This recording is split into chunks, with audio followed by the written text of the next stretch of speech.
here present. Honorable Richard Banda, MP, Minister of Local Government, Unity and Culture.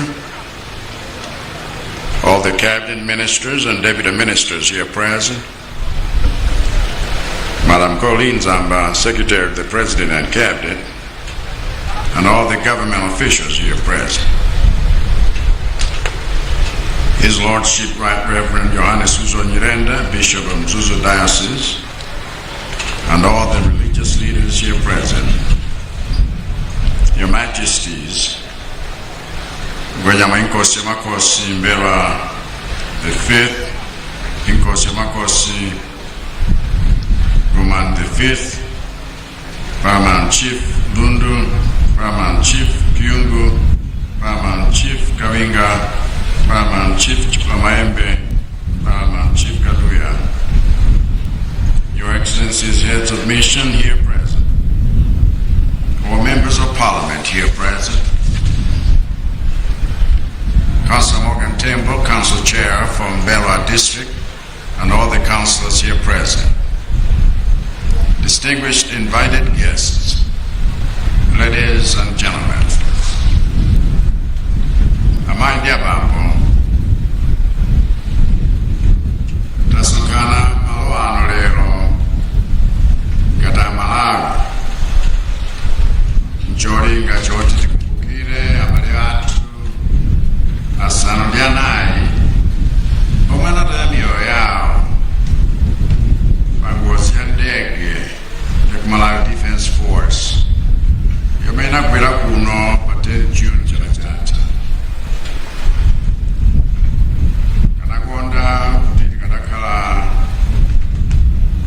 Tegera kopanga Mwambo mipoterero kumalonse 9 komwe tinayika maliro anthu omwe anatisiya pangozi imeneyi. Ndiye ndithokoze onse amene apanga zotheka kuti kumalo ena komwe kunagonera abale athuwa kukhalenso miyambo yapadera kuyambira lero mpaka masiku amene akubwera mtsogolomo. Ndiye kaya tasonkhana kuno komwe kunachitikira ngozi, kaya tasonkhana komwe anthu adayikidwa, chachikulu nchakuti tonse ngati Amalawi tili limodzi pokumbukira malemu Vice President Dr. Chilima ndi anthu ena 8 omwe anatisiya mwadzidzidzi pa 10 June chaka chatha. Kukumbukira kwathu kwa lero kofunikira kwa tonse, chifukwa mu ulendo wathu ofuna kupeza chitonthozo ku ululu omwe tikanawumvabe m'mitima yathu lero, nzofunika kuti titero. Choyambirira chofunika pa ulendo umenewu wofunafuna chitonthozo ndi kupatsana mpata wodira mwachisoni pa ngozi yomwe idachitikayi. Mpofunika kukumbukira iyi inali ngozi yoopsa, yopangitsa mantha, yosowetsa mtendere, yoswetsa mitima, komanso yothetsa nzeru ngati ife anthu, nzeru zathu za umunthu. Iyi inali ngozi yopweteka kwambiri, ndipo ndiyoyenera kulolerana kulira, chifukwa mu misozi yathu ndi mankhwala paokha achitonthozo. Chachiwiri chofunika pa ulendo umenewu wofunafuna chitonthozo ndi kupukutana misoziyo popepesana ndi kutonthozana. Malemu Dr. Chilima ndi anthu ena 8 omwe anafa pa ngozi imeneyi adali Amalawi okondeka komanso ofunikira mabanja wawo, abale wawo, ogwira ntchito nawo, opemphera nawo, anzawo ocheza nawo, othandizidwa nawo, komanso amalawi onse owadziwa ndi owafunira zabwino.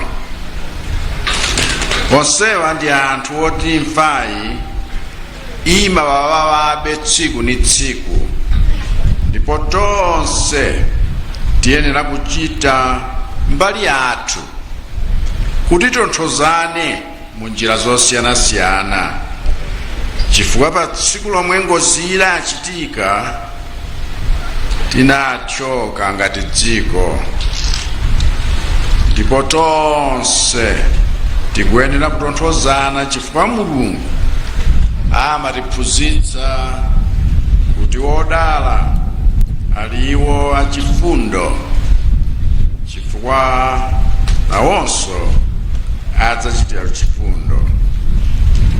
Ndipo ndikuthokozeni amalawi nonse amene mwakhala mukugwira ntchito imeneyi yotonthozana, komanso ndikuthokozeni nonse amene mwakhala mukuyesetsa kupewa kugwa m'mayesero ofuna kusupula mabala a amalawi anzanu omwe nawonso anasweka mtima ndi ngozi imeneyi. Makamaka mayesero ofuna kusupula mabala a mabanja oferedwa polowetsa ndale pa imfa yawo ya abale wawo. Ife mbali yathu kutonthozana kuti tipukutane misozi ndi kuuzilirana mabala omwe tili nawo. Chachitatu chofunika pa ulendo umenewu wofunafuna chitonthozo ndi kupemphererana. Moyo wathu anatipatsani Mulungu, ndipo palibe mmodzi wa ife amene sadzatsikira kuli chete. Imfa iliyonse ingatigwere ndi chikumbutso cha umunthu wathu, chifukwa anthufe timayenda ndi moyo obwereka, moyo omwe mwini wake na malenga anawulembera malire oti sitimawadziwa nkomwe. Tsiku lomwe tidzafere sitilidziwa, malo omwe tidzafere sitikuwadziwa, njira yomwe tidzafere sitimayidziwa, msinkhu omwe tidzafere sitikuudziwa.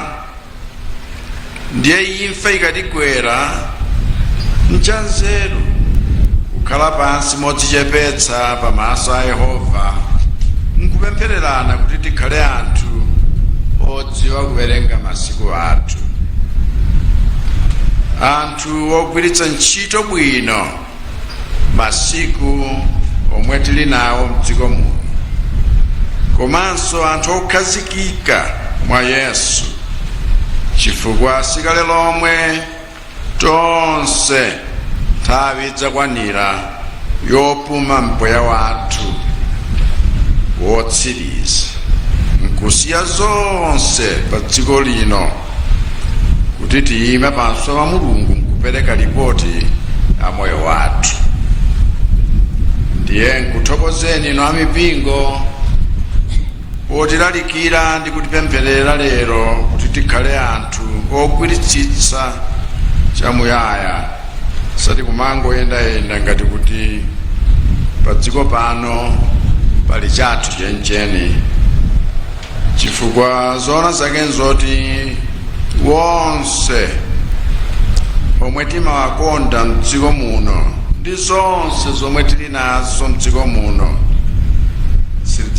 sitidzazitenga pa tsiku la imfa yathu. Chuma chathu,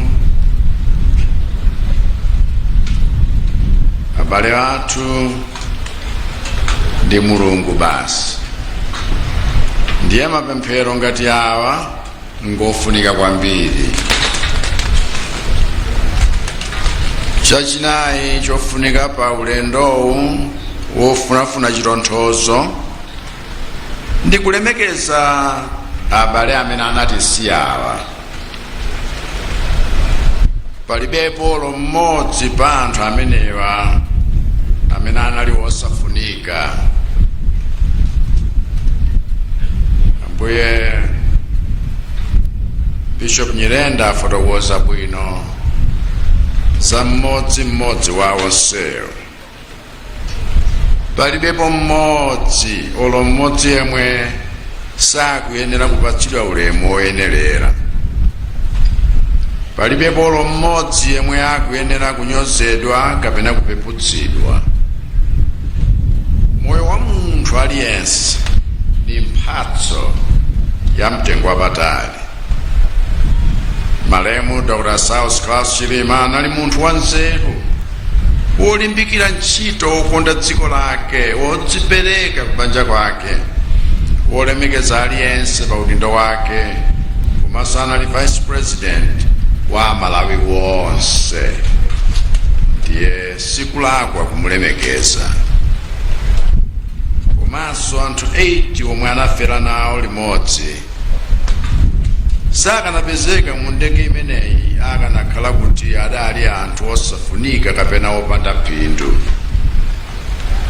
Ndiye sikulakwa nawonso kuwalemekeza limodzi. Malo omwe anatisiyira miyoyo yawo pamodzi ndi vice president wathu. Kulemekeza anthu omwe anatisiya kumabweretsa chilonthozo chapadera.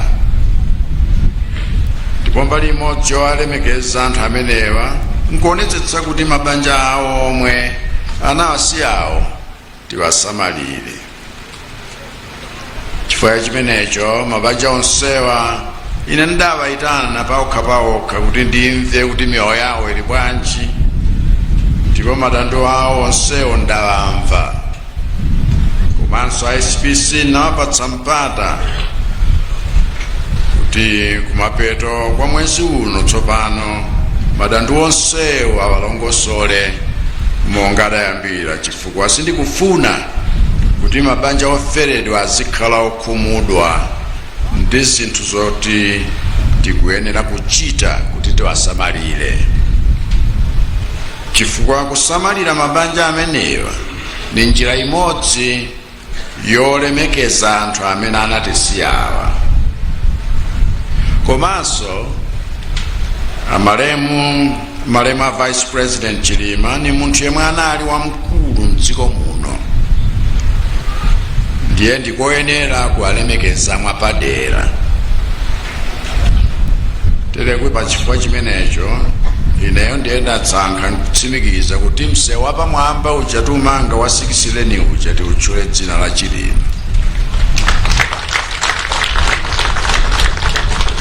Polemekeza gawo lomwe anatenga polimbikitsa umodzi wathu pa chitukuko cha dziko kusiyana ndi ndale zogawa dziko.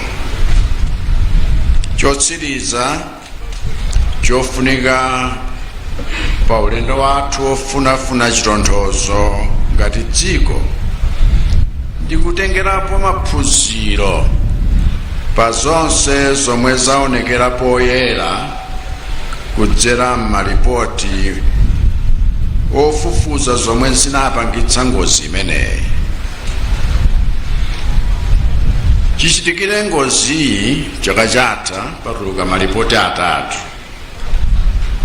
Ripoti yoyamba anatulutsa ni madokotala omwe amapima matumi a anthu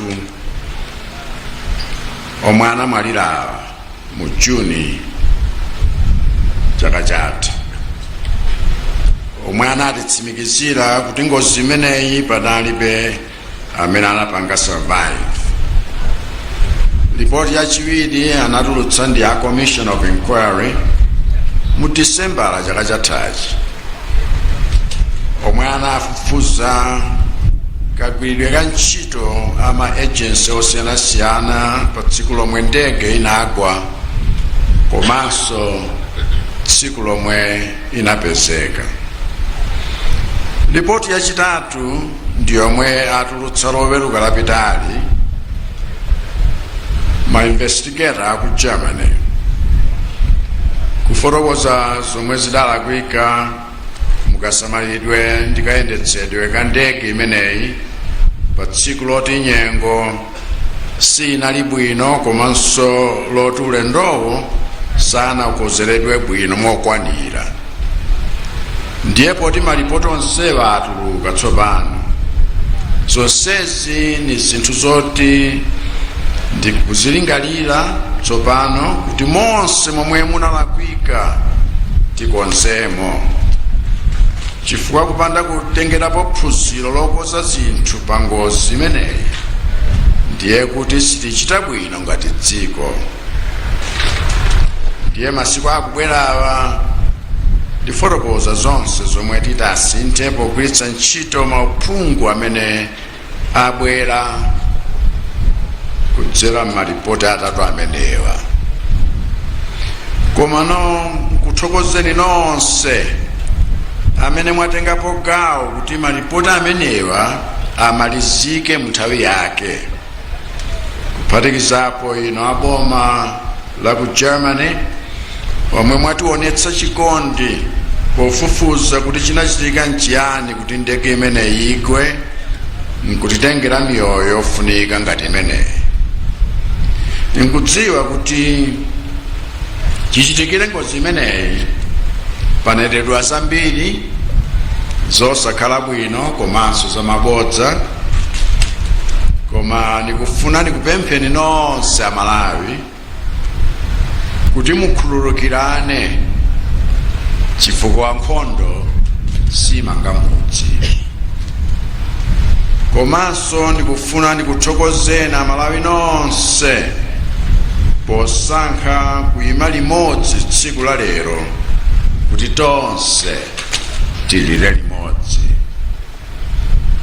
Zikomo akumabanja oferedwa nonse omwe muli pano, zikomo ansembe nonse ampingo wa Chikatolika, amipingo ina, atsogoleri nonse muli pano, azipembedzo zosiyanasiyana muli pano, anakuyimiritsani kanthawi kaja mulipo khwimbi ndithu. Zikomo inu mafumu akuluakulu mwabwera pano, kuyambira Gwenya Magomande Faith kuja kumachokera malemu Vice President, komanso kuno Gwenyama inkosi ya makhosi Mbera the Fifth tili kuchitira mwambowu. Mafumu aja akuno inkosi wande ndi Tura ndi waja amakayika sonkhata popeza tsidya linalo ni kunkhata. Zikomo mafumu onse mwakhala uko ndi akuluakulu onse amene mwafika pano. Zikomo ino ogwira ntchito za boma,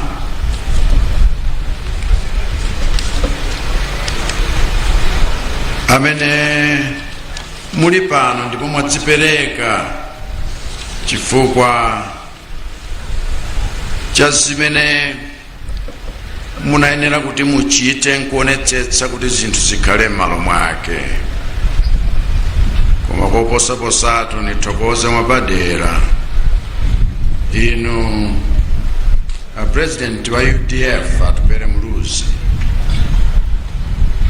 ndiwena amene ali mamembala chabe azipanisina, koma inu mwafika pano ndi mayi. Zikomo. Zikomo inu azipani zosiyanasiyana. Zikomo maambasada nonse amene mwafika, akazembe amayiko osiyanasiyana omwe muli pano. Zikomo inu Amalawi nonse komwe muli amene mukulondola mwambo umenewu, kaya muli kuti pa dziko lapansi pano. Ine monga mtsogoleri yemwe mnamsankha kuti akutumikireni mu nyengo zonse, ndikuti pepani nonse. Ambuye akudalitseni komanso adalitse dziko lathu la Malawi ndipo apitirize kutisunga mu mtendere. Ziko.